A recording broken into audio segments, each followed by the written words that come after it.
we're getting to the point where that's like going to end up being standing on a street corner. That's what I'm a little bit worried that that's where we're headed, you know. Well, because that's the only real with the advent of the internet came the potential for like a truly democratized and globalized public square. And that's why they have to crack down on it, because the elites don't want a democratized public square. They want the public square to be exactly what you just said, standing on a street corner where only 50 or 60 people walk by you at a time, and so that's your maximum reach at any given moment. As opposed to what we're doing now, we have 2,500 people watching us right now as we speak, and we're a relatively small channel. You know, you had 2 million followers. I mean, your Twitter account was on fire. I mean, you were one of the most viral accounts there was. You'd tweet something out within seconds. It would have thousands of likes and retweets and shares. That's an amazing platform. But ultimately, the elites don't want it. The Democratic Party doesn't want it. And Elon doesn't really want it either, apparently. This sudden, oh, I'm so mad about this that we're going to shut this whole thing down. It had the odor to me of some other kind of motivation in the background. I don't think it was an accident that Linda Yaccarino came on board afterwards, and you know, in an effort to try to maybe reverse some of the advertiser boycotts that were going on.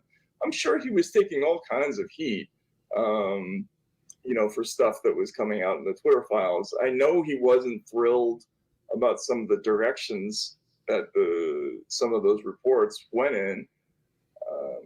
He had a lot of enthusiasm for certain topics that we never really got into, and there were others that, you know, he didn't really ever ask us to get into that we got into, and you know, he may have gotten some phone calls, and in fact I can almost guarantee that he got some pretty serious phone calls after some of the stuff that we did.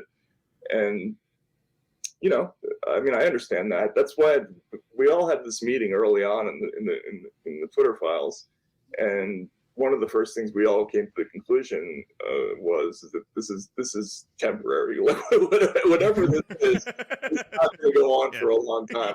I don't know what the end game this is, but it's not going to last forever. So let's just get as much shit as we can, and keep this rolling as long as we can, as through whatever means we can, which I think was, you know, looking back, it would have been nice to extend it a little bit longer, because I think there was some other stuff we could have found out, but there's more stuff. I mean, there are more leaks. The problem is how many people are going to see those leaks. That's the issue. Right. See that with Julian Assange, right? I mean, that was the beginning of the strategy of how to deal with all this.